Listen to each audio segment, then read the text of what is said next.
मान्यतेनुसार ॲग्रिस्टाक योजनेअंतर्गत आपला 7/12 आधार कार्डला लिंक करावयाचा आहे, जेणेकरून तुम्हालाही फार्मर आयडी मिळणार आहे।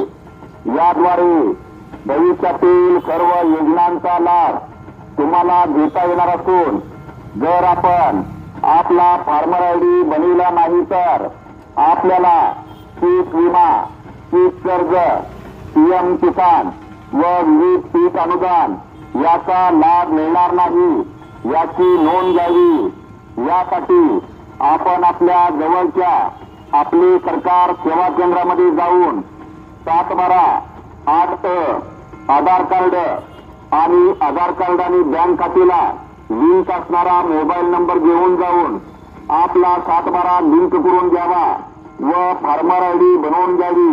धन्यवाद।